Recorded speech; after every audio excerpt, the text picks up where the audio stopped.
Now, on the other side of the same coin, I do believe that the method of the social gospel, if done correctly and biblically, is a very effective way to bringing the good news to people. But it must not be void of the gospel of Jesus Christ. Yes, the poor and the destitute have physical and temporal needs on this earth that need to be met. I don't disagree with that. That is very obvious. But if we are, along with preaching the gospel, feeding them and giving them clothes or a place to rest, then they will be, or should be, more prone to hearing the gospel. So we need to have that balance, just as Jesus and the apostles did. So basically what we're going to do is we're going to take homeless, we're going to take desperate, starving people off the streets, and we're going to feed them, give them clothes and all that, right? With a hidden agenda behind it. To have them feel like we're just good, altruistic people. We're going to spring the fucking Jesus on them out of nowhere. Basically what this is classical conditioning. We're going to get people to subconsciously associate altruism and good deeds and this good feeling you get when somebody feeds you for nothing and lets you sleep on their couch, and associate that with our self-depriving, self-shaming religious dogma. That is the epitome. That is the epitome. Religious exploitation. That's fucking evil. That's sickening to me. That's really disgusting. You know, the good Jesus people are Ivan Pavlov, and these desperate people are just the fucking dogs, right? And this religious teaching we have is the ding, the little dinner bell. After so many repetitions, we do good things with them, and then, you know, while they're eating, we're like, you know the reason I gave you that cheeseburger there? You enjoying it? You enjoying sleeping on my couch? Pretty comfy, isn't it? You know, the reason I did that is because Jesus wanted me to. You need to start following. You need to find Jesus. That's the real point of all this. Jesus.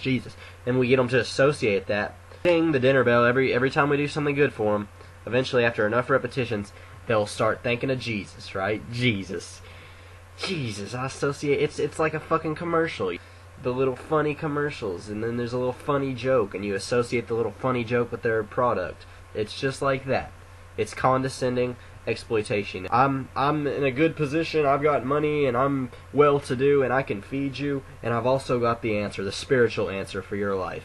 And you need to associate those together. After a while, the dogs, when they hear the dinner bell, they just know. They don't have to see the food. They start salivating. They know food.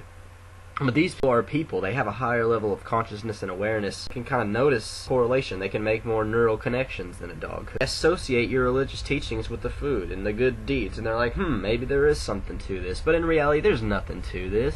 There is not a single good deed you did that you couldn't have done without the help of Jesus. Atheist people do it all the time. Good deeds have nothing to do with Jesus. The only difference is people who are just generally altruistic aren't going to slap you with a fucking Bible and, reach around and drop a little crucifix over your shoulder and be like, see that? Atheists just want you to believe that you're a cosmic accident. Christians, they're giving you a real meaning. To be exponentially subordinate to this higher power, to just oogle over him and worship him and thank him and be docile and, thank you, Jesus, thank you. That's the meaning of life, and he lets you not be burned for all eternity. That's a real fucking beautiful meaning. I love that. Really what I'm trying to say is that at root, this is the epitome of exploitation of the destitute and the desperate, the impoverished, and it's really just fucking sick. It's disgusting. There's not really any more I can say about it. That's what it is. And I'll link this guy's channel and this specific video in the description bar, so you can. It's got the fucking gold mine of philosophical gems like this. Still enlightener, I'm sure y'all. I don't want to hoard it all to myself.